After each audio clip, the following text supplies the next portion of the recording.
సీరియల్లో సినిమాలో నటించాలనుకుంటున్నారా? అయితే వెంటనే మా యాక్టింగ్ స్కూల్లో జాయిన్ అవ్వండి. Welcome to సుమంటవి. నేను మీ సుమంటవి నాగ్. సో కోల్కతా ఇన్సిడెంట్కి సంబంధించినటువంటి వాటిల్లో RG Kar medical hospital X principal Sandeep ఘోష్ని arrest చేయడం జరిగింది. దాంతోపాటు అక్కడ అసెంబ్లీ సమావేశాలు జరిగాయి, అత్యవసర వర్షాకాల సమావేశాలు జరిగాయి. అయితే అందులో అపరాజిత బిల్లును ప్రవేశపెట్టడం జరిగింది.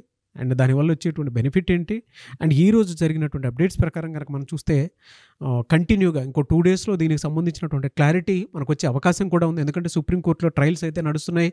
అండ్ దాంతోపాటు అరెస్ట్ అనేది దీనికి సంబంధించినటువంటి వాటిలో ఒక హోప్ని క్రియేట్ చేసిందని చెప్పొచ్చు.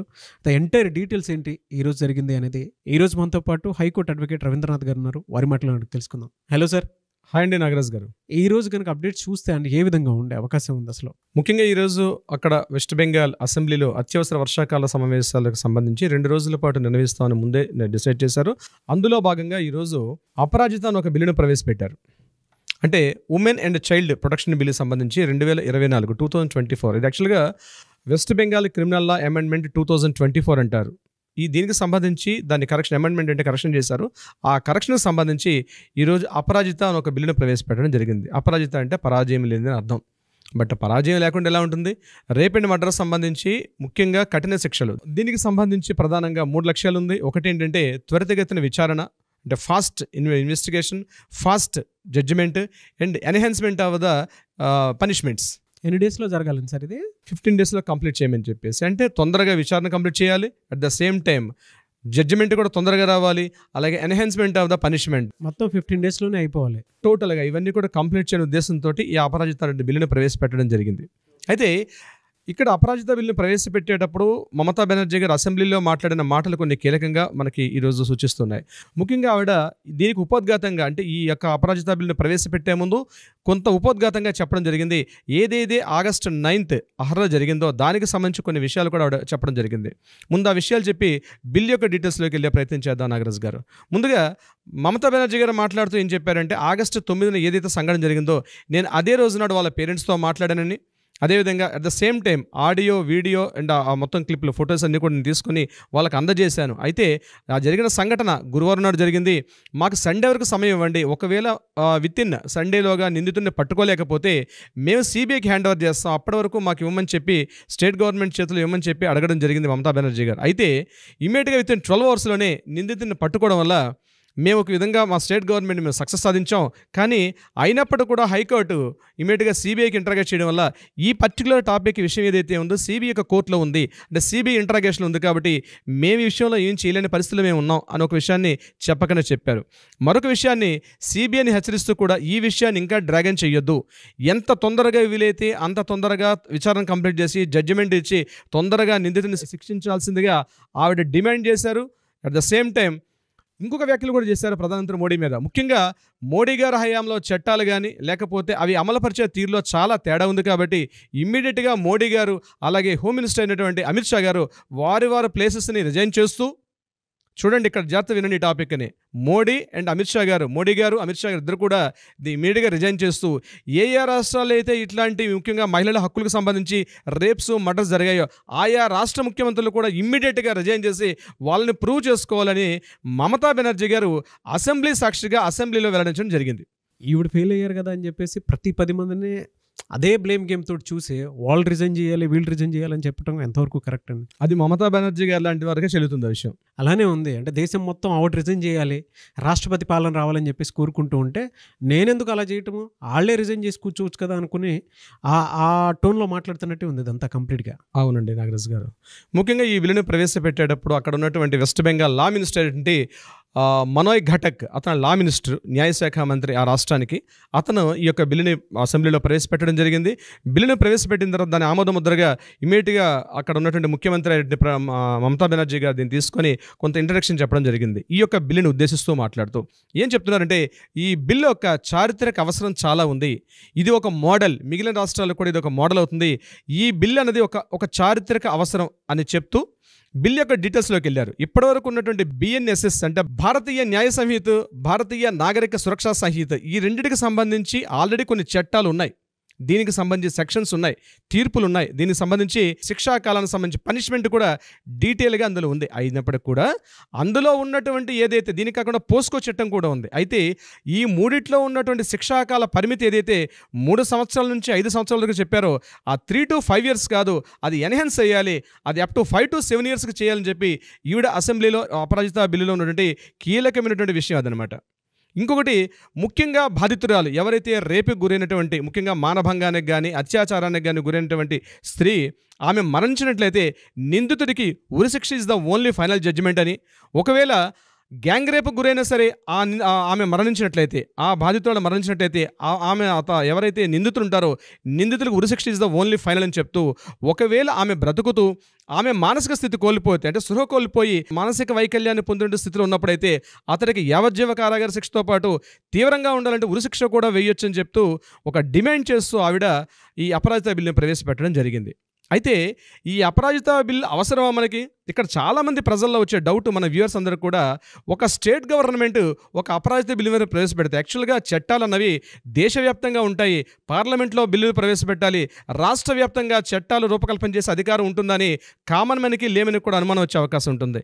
ఎందుకంటే దేశవ్యాప్తంగా చట్టాలు అమలు అవ్వాలంటే పార్లమెంట్లో బిల్లు నమోదవ్వాలి. కానీ స్టేట్లో ఉన్నటువంటి ఈరోజు వెస్ట్ బెంగాల్లో మమతా బెనర్జీ గారు ప్రవేశపెట్టినటువంటి ఏ బిల్లు, ఈరోజు అపరాజిత బిల్లు ఏదిందో ఇది కేవలం ఆ రాష్ట్రానికి వర్తిస్తుందా లేకపోతే దేశవ్యాప్తంగా వర్తిస్తుందని చాలామందికి అనుమానం ఉండే అవకాశం ఉంటుంది. అయితే ఇక్కడ ఒక విషయం తెలుసుకోవాలి, భారత రాజ్యాంగం యొక్క మెయిన్ యొక్క ప్రియాంబుల్ తెలుసుకోవాలి. అంటే భారత రాజ్యాంగం యొక్క మూల స్వరూపాన్ని తెలుసుకుంటే దీనిని ముఖ్యంగా చట్టాలు రూపకల్పన చేసే సంబంధించి దీన్ని కాంకరెంట్ లిస్ట్ అంటారు. అంటే ఉమ్మడి జాబితా అన్నట్టు మీనింగ్ వస్తుంది అనమాట. అంటే చట్టాలు దేశవ్యాప్తంగా ఉన్న చట్టాలు ఉంటాయి, ఇది ఆ ప్రాంతానికి సంబంధించి చట్టాలు రూపకల్పన చేసే అవకాశం కూడా రాష్ట్రాలకు అందివ్వడం జరుగుతుంది. ఒకవేళ ఆ చట్టాలు క్లియర్గా ఉండగలిగినప్పుడు మిగిలిన రాష్ట్రాల్లో కూడా అందుబాటులోకి వస్తాయి. This is the concurrent list అంటారు దీన్ని. అయితే ఈరోజు వెస్ట్ బెంగాల్లో చేసినటువంటి ఈ జడ్జిమెంట్ ఏదైతే వాళ్ళు బిల్లును పాస్ చేశారో ఇది గవర్నర్ ఆమోదముద్ర పొందాలి, ఆమోదముద్ర అయిన తర్వాత బిల్లు అది యాక్ట్గా మారుతుంది. అప్పటి వరకు దీన్ని బిల్ అంటారు. ఎప్పుడైతే గవర్నర్ ఆమోదముద్ర పొందుతుందో దాన్ని యాక్ట్ అంటారు. అప్పటి వరకు ఇది బిల్లే. సో గవర్నర్ ఆమోదముద్ర పొందుతుందా లేదండి మనకి భవిష్యత్తులో తెలుస్తుంది. అయితే ఒకసారి యాక్ట్ కాంకరెంట్ లిస్ట్లో ఉన్నటువంటి ఒక స్టేట్ గవర్నమెంట్ ఇచ్చినటువంటి ఏదైతే ఈ యాక్ట్ బిల్లుగా మారినటువంటి యాక్ట్ మిగిలిన స్టేట్లకు కలిసి ఉంటుందా ఉండదండి సెంట్రల్ గవర్నమెంట్ అంటే పార్లమెంట్ తీసుకున్నటువంటి మళ్ళీ అక్కడ కూడా ప్రవేశపెట్టాల్సి వస్తుంది. పార్లమెంట్లో ఈ కాంకరెంట్ లిస్ట్ విషయానికి ఒకవేళ కేంద్ర ప్రభుత్వం తీసుకునే చట్టాలకి విభేదించింది అనుకోండి, అప్పుడు ఓన్లీ కేంద్ర ప్రభుత్వం యొక్క చట్టాలు మాత్రమే దేశవ్యాప్తంగా అమల్లోకి వస్తాయి తప్ప ఈ రాష్ట్ర ప్రభుత్వం తీసుకున్నటువంటి ఈ యొక్క చట్టాలు అనేవి అమలులోకి రావు. ఇది గుర్తుపెట్టుకోవాల్సిన అవసరం కామన్ మ్యాన్ కూడా ఉంటుంది. సో ఒక అటెన్షన్ కోసం ఇదంతా చేశారనుకోవచ్చు మనం, అంతేనా? ఎగ్జాక్ట్లీ అండి. ఈ అపరాజిత బిల్ అనేది ఒక అటెన్షన్ కోసం చేశారు. ఖచ్చితంగా మమతా బెనర్జీ ఈరోజు అయితే పూర్తిగా అష్టదిగ్బంధనం చెంది అన్ని వైపులా ఆవిడ ఊపిరి సలపన పరిస్థితులు ఉన్నప్పుడు ఇటువంటిది ఒక జడ్జిమెంట్ అంటే ఇటువంటి ఒక యాక్ట్ అంటే ఇటువంటి ఒక యాక్షన్ ప్లాన్ తీసుకొని రావడం వల్ల కొంత పబ్లిక్ మూడ్ని డైవర్ట్ చేసే అవకాశం కూడా ఉంటుందని చెప్పి ముఖ్యంగా ప్రతిపక్షాలు బీజేపీ వాళ్ళు ఈ యొక్క బిల్లుని కూడా సపోర్ట్ చేశారు. ఏకగ్రీవ తీర్మానం పొందింది ఇది. ఇనానిమస్గా దాన్ని టోటల్గా ఈ బిల్లు తీర్మానం చేశారు. టోటల్గా బీజేపీ అంటే అపోజిషన్ ఇట్లా కాకుండా టోటల్ అసెంబ్లీ మొత్తం కూడా దీనికి ఇనానిమస్గా చేశారు. కానీ అపోజిషన్ పార్టీ వాళ్ళు నల్ల బ్యాడ్జీలు ఇది మన స్కార్ఫ్స్ పెట్టి దీన్ని కొంతవరకు ఎందుకంటే మమతా బెనర్జీ తీసుకున్నటువంటి నిర్ణయాలు అసెంబ్లీలో ఈవిడ దాన్ని ఇంకొక వర్డ్ కూడా చెప్పడం జరిగింది. ఈమె నాటకాలు ఆడుతుంది అన్న వర్డ్ డ్రామా బాజీ అంటారు బెంగాల్లో. డ్రామా బాజీ అంటే she playing a games, public attention divert చేసే ఉద్దేశంతో ఆవిడ చేస్తున్నారనే ఉద్దేశాన్ని చెప్తూ ఈ డైలాగ్స్ వాడడం జరిగింది. ఇది ఈరోజు అపరాజిత బిల్లుకి సంబంధించినటువంటి డీటెయిల్స్. ఇక నెక్స్ట్ పాయింట్ మన నాగరాజు గారు సెకండ్ పాయింట్కి వెళ్తే మన మెయిన్ ఎవరైతే ఉన్నారో X principal RG Kar medical college సంబంధించి సందీప్ ఘోష్ని నిన్న ఎఫ్ఐఆర్ నమోదు చేశారు. ఈరోజు మ్యాజిస్ట్రేట్ అలీపూర్ కోర్టు ముందు ఆయన హాజరుపరచడం జరిగింది. అలీపూర్ కోర్టులో ఆయన ప్రవేశపెట్టిన తర్వాత ఆయనకి 8 రోజుల పాటు కస్టడీలో తీసుకోమని చెప్పి అంటే సిబిఐ ఇన్వెస్టిగేషన్ అంటే సిబిఐ కస్టడీలో తీసుకోమని చెప్పడం జరిగింది. ఇది నాటే జ్యుడిషియల్ కస్టడీ, సిబిఐ కస్టడీలో తీసుకోమని చెప్పడం జరిగింది అలీపూర్ కోర్టు సంబంధించింది. అయితే ఇక్కడ ఒకవైపు 8 రోజుల పాటు కస్టడీలో తీసుకోమని ఎప్పుడైతే అక్కడ కోర్టులో నుంచి వస్తుందో ఇదే సమయంలో టోటల్ కలకట్టాలో ఉన్నటువంటి అలీపూర్ కోర్టు ముందు టోటల్ న్యాయవాదులందరూ కూడా వెళ్ళి అక్కడ ప్రొటెస్ట్ చేశారు.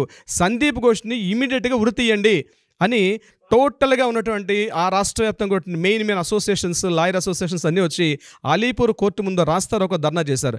ఇప్పటివరకు మనం చూసింది డాక్టర్లు మాత్రమే రాస్తారోకోలు ధర్నాలు చేస్తున్నారు. కానీ ఈరోజు లాయర్లు కూడా ముందుకొచ్చి కేసు డిలే అవుతుంది, ముందు సందీప్ ఘోష్ని ఉరి తీయండి అని చెప్తూ నినాదాలు చేస్తూ ధర్నాకి దిగడం మరొక విశేషంగా చెప్పుకోవచ్చు ఈరోజు జరిగిన సంఘటనలో. ఇక మరొక ముఖ్యమైన పాయింట్, అడిషనల్ సొలిసిటర్ జనరల్, అంటే దాన్ని అడిషనల్ సొలిసిటర్ జనరల్ ఉంటుంటారు. అడ్వకేట్ జనరల్ అంటే సుప్రీంకోర్టు దగ్గర ఉంటారు. అతను సిబిఐకి ఒక లెటర్ రాశారు. చాలా కీ పాయింట్ అని ఆయన రాసిన లెటర్లో చాలా ఇంపార్టెంట్ పాయింట్ ఉంది. ఆయన సుప్రీంకోర్టు సూచిస్తూ, ఎందుకంటే సుప్రీంకోర్టు ఒక టాస్క్ ఫోర్స్ వేశారు.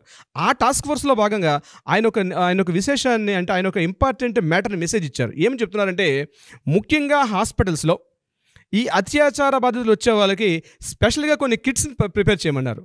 అంటే అది అత్యాచారం జరిగిందా లేదో తెలియడానికి కోసం ఒక ఇన్స్టెంట్ కిట్, ఇప్పుడు ఎట్లయితే డెలివరీ అయిందా లేదని తెలియడానికి మనకి ఎట్లయితే కిట్స్ ఉంటాయో అదేవిధంగా టెక్నాలజీ ఉంది కాబట్టి అత్యాచారం జరిగిందా లేదో తెలియడానికి కోసం ఎక్కువ లెంగ్తీ ఇన్వెస్టిగేషన్స్ కాకుండా ఇమీడియట్గా అత్యాచారం జరిగినట్టు చాలామంది వచ్చినప్పుడు ఉంటుందా లేదని ఒక కిట్ని ఫామ్ చేయమన్నారు. అది సూచించమని చెప్పారు ఆయన.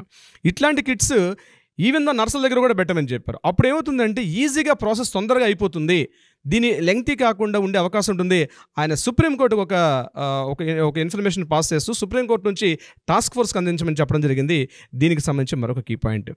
ఇదిలా ఉంటుండగా మరొక ఇంపార్టెంట్ కీ పాయింట్, మన మెడికోస్ హెల్త్ వర్కర్స్ చేస్తుండే ధర్నా. ఇది సెంట్రల్ కలకట్టాలో నుండి బౌ బజార్ నుంచి లాల్ బజార్ వరకు. లాల్ బజార్ అంటే ముఖ్యంగా పోలీస్ హెడ్ క్వార్టర్స్ ఉన్నటువంటి ప్రదేశని లాల్ బజార్ అన్న ప్లేస్ అంటారు. ఈ బౌ బజార్ నుంచి లాల్ బజార్ వరకు అర్ధరాత్రి నిన్న సాయంత్రం ఎప్పుడైతే ఆయన అరెస్ట్ చేశారో, సందీప్ ఘోష్ని ఎఫ్ఐఆర్ నమోదు చేశారో, ఆ రోజు కొన్ని వందల మంది ఒకేసారి రాస్తారోకో ధర్నాలు చేస్తూ ఒక చేతిలో ఒక మనిషి యొక్క స్పైన్ ఇంకో చేతిలో గులాబీలు పట్టుకొని శాంతియుతంగా రాస్తారోకో చేసుకుంటూ ఎగ్జాక్ట్లీ పోలీస్ హెడ్ క్వార్టర్స్ ముందు బైఠాయించారు. అక్కడ శాంతియుతంగా చేశారు. ఒకటే వాళ్ళ నినాదం ఏంటంటే, సిపి ఎవరైతే ఉన్నారో వినీత్ గోయల్, ఇతను ఇమ్మీడియట్గా రాజీనామా చేయాలి. వినీత్ గోయల్ పూర్తిగా మమతా బెనర్జీ యొక్క కనుసనల్లో పనిచేస్తున్నాడు. ముందుగా ఈ విషయాన్ని సూసైడ్ చేసుకుని రిలీజ్ చేసిన ఇన్ఫర్మేషన్ కూడా ఆయన రిలీజ్ చేశాడు. ఎట్ ద సేమ్ టైం మరొక ఇన్ఫర్మేషన్ ఏంటంటే, Vivek Goyal August 14th morning ఈ యొక్క సాక్ష్యాధారాలను రూపమాపడం కోసం ఆ కాలేజీ మీద అటాక్ చేయడంలో ఆయన ఫెయిల్ అయ్యాడు. అంటే ఆ ప్రొడక్షన్ దీని పాత్ర ఉందా లేదని తర్వాత విషయం, బట్ ఆయన ఫెయిల్ అయ్యే ఉద్దేశంతో ఇమ్మీడియట్గా సిపి రాజీనామా చేసి తను ప్రూవ్ చేసుకోవాల్సిందిగా నిలదీస్తూ ఇప్పుడు కూడా ఈవెన్ నిన్న సాయంత్రం మొదలైనటువంటి వాళ్ళ రాస్తారోకోలు ఇప్పటికి కూడా తిండి తిప్పలు మాని ఈరోజు కూడా ఇప్పుడు కూడా ధర్నాలు చేస్తున్నారు. అర్ధరాత్రి కూడా ధర్నాలకు దిగారు చాలామంది. అయితే ఈ విషయాలు ఇలా ఉంటుండగా నాగరాజ్ గారు, ఆ రాష్ట్ర వ్యాప్తంగా జరుగుతున్నటువంటి ధర్నాలు, రాస్తారోకోలు కేవలం ఇప్పటివరకు వైద్య విద్యార్థులు మాత్రమే చూసాం. ఈరోజు అడ్వకేట్స్ కూడా బయటకు వచ్చి రాస్తారోకోలు ధర్నాలు చేయడం అనేది విశేషంగా చెప్పుకుంటే, అసలు ఈ కేసుకు సంబంధించి ఏదైతే trainee doctor rape and murder సంబంధించి ఎవరైతే ఉన్నారో, అంటే అటు సంజయ్ రాయ, సందీప్ ఘోష్, ఇక్కడ సిబిఐ వాళ్ళు మరొక విషయాన్ని కూడా రివీల్ చేశారండి. ఏంటంటే ఈరోజు మన కస్టడీలో తీసుకుంటూ ఇందులో చాలా పెద్ద పెద్ద విషయాలు ఉన్నాయి. ఇది ఎవరు ఎఫ్ఐఆర్ ఏదైతే ఉంది ఈయన మీద ఫైనాన్షియల్ రెగ్యులేటర్స్ మీద చేశారు, ఆర్థిక అవకతవకలకు సంబంధించి ఆయన్ని అరెస్ట్ చేశారు, ఎఫ్ఐఆర్ చేశారు. దీంట్లో ఆయన రిమాండ్కి తీసుకెళ్తూ ఒక మీడియా పోలీసులను అడిగేటప్పుడు పోలీసులు ఒక మాట చెప్పారు, ఇది కేవలం చిన్న విషయం కాదు, ఈ ఆర్థిక అవకతవకలకు సంబంధించి చాలా పెద్ద పెద్ద వాళ్ళు ఇందులో ఉన్నారు, బహుశా ఇన్వెస్టిగేషన్ అవి కూడా వచ్చే అవకాశం ఉందని చెప్పడం జరిగింది. ఈరోజు జరిగిన ట్రైనీ డాక్టర్ ఏదైతే ఇష్యూస్ నడుస్తున్నాయో దీనికి సంబంధించి ఎఫ్ఐఆర్ ఇప్పటికి కూడా నమోదు కాలేదు. బహుశా ఎఫ్ఐఆర్ ఈరోజు నైట్కి కానీ రేపటికి కానీ ఎఫ్ఐఆర్ నమోదు చేసే అవకాశం కూడా ఉంది. అటువంటి సందర్భంలో మరికొన్ని కీలకమైన విషయాలు బయటకు వచ్చే వెలుగులోకి వచ్చే అవకాశం కూడా ఉంటుంది. అయితే ఇందాక నేను చెప్పినట్టుగా రాష్ట్ర వ్యాప్తంగా ఈ అడ్వకేట్స్తో పాటు డాక్టర్స్తో పాటు అడ్వకేట్స్ వచ్చి రాస్తారోకోలు, ధర్నాలు, హర్తాలు ఏదైతే చేస్తున్నారో డెఫినెట్గా ఇందులో సంజయ్ రాయ్కి శిక్ష పడుతుందా, సందీప్ ఘోష్ శిక్ష పడుతుందా, ఎవరికి ఉరి తీస్తారనే విషయం మీద ఒకవైపు చర్చనీయాంశం అవుతున్నప్పటికీ కూడా మమతా బెనర్జీ గారి గవర్నమెంట్ పరిస్థితి ఏమిటి అన్నది, ఎందుకంటే తృణమూల్ కాంగ్రెస్ పార్టీలోనే చాలా వరకు పార్టీ విభేదాలకు మూల కారణం అవుతుంది. వాళ్ళ భవిష్యత్తు ఏంటని మెల్లమెల్లగా చిన్న ఉన్నటువంటి నాయకులు అప్పుడే ఆల్రెడీ సెకండ్ వర్డ్స్ తీసుకునే అవకాశం ఉంది. దీన్ని అంతటిని కూడా సెంట్రల్ గవర్నమెంట్ పర్యవేక్షిస్తుంది, ఇంటెలిజెన్స్ డిపార్ట్మెంట్ కూడా పైన చూస్తున్నారు. ఏ క్షణం ఏమైనా జరగవచ్చు ఆ రాష్ట్ర వ్యాప్తంగా. అటు రాష్ట్రపతి పాలన అవుతుందా, లేకపోతే మమతా బెనర్జీ గవర్నమెంట్ డిజాల్వ్ అవుతుందా, ఏ విషయం వెళ్తుంది అన్నది మారుతున్న పరిణామాలకు మనం అప్డేట్ చేసుకుంటూ వెళ్దాం నాగరాజ్ గారు. ఈ రోజు వరకు జరిగే ఇన్ఫర్మేషన్ అయితే ఇక్కడ వరకు ఉందన్నమాట. బట్ ఏదేమైనా అండి, we want justice, we demand justice. ఎందుకంటే దేశం మొత్తం దీనికి సంబంధించినటువంటి చర్చ జరుగుతూ ఉంది, ఎన్నో చూస్తూ ఉంటామండి. కానీ మన ఇంట్లో జరిగినటువంటి అంశంగా దీన్ని భావించి ప్రతి ఒక్కరూ ఎటువంటి జస్టిస్ జరుగుతుంది అనేటువంటి ఆలోచనతో ఎదురు చూస్తూ ఉన్నారు. బట్ కొన్ని కీలక మార్పులు అయితే జరిగాయి. మంచి కోసమే జ్యుడిషియల్ కస్టడీ నుంచి కొన్ని విషయాలు బయటికి రావడం జరిగింది. ఈరోజు సిబిఐ అరెస్ట్ అనేది ఒక్కొక్క ముగింపుకి మొదలని చెప్పొచ్చు. మీరు ఇందాక ఒక మాట కూడా అన్నారు, నాటకీయంగా జరిగినటువంటి స్టేట్మెంట్లు అవి అనేటువంటి ఉద్దేశంతో ఈరోజు అసెంబ్లీ అక్కడ జరిగింది అనేటువంటిది కూడా 15 daysలో ఇది అయిపోవాలి అనుకున్నటువంటి బిల్లును ఆవిడ ప్రపోజల్ పెట్టారు. Very good. అదే 15 daysలో ఇక్కడ ఎందుకు జరగలేదు అనేటువంటిది కూడా క్వశ్చన్ మార్కే. ఎందుకు అని అంటే మేబీ అంతకుముందు దీనికి సంబంధించినటువంటి వాటిలో అక్కడ డిస్కషన్ రాకపోయి ఉండొచ్చేమో, కానీ బట్ ఆవిడ కనుక తలుచుకున్నారు అని అంటే అప్పటికప్పుడే ఆ స్టేట్మెంట్ పాస్ చేయడానికి అవకాశం కూడా ఉంది ఈ గ్యాప్లో ఎప్పుడన్నా సరే. అండ్ దాంతోపాటు నిజంగా చేయాలి అనుకున్నప్పుడు జస్టిస్ దీనికి సంబంధించినటువంటి వాటిల్లో as a home minister, health minister, దాంతోపాటు సీఎం తను ఏ క్షణంలో ఏ డెసిషన్ అన్నా తీసుకొని సెంట్రల్కి, కోర్టుకి ఎప్పుడో లేఖ రాసైనా సరే ఎప్పుడో ఒక జడ్జిమెంట్కి వచ్చేసి ఉండేవాళ్ళు. దీంట్లో చాలా అవకతవకలు ఉన్నాయి కాబట్టి ఇప్పటికీ దీనికి సంబంధించినటువంటి వాటిల్లో ఒక్కొక్క అరెస్టు ఒక్కొక్కటి సుప్రీంకోర్టు ట్రయల్స్లో ఉండగానే జరుగుతుంది. సో ఒక 2 daysలో మనకు తెలుస్తుంది ఏమవుతుంది అనేది. Anyways thank you so much Ravindranath గారు. Thank you so much Nagaraj గారు.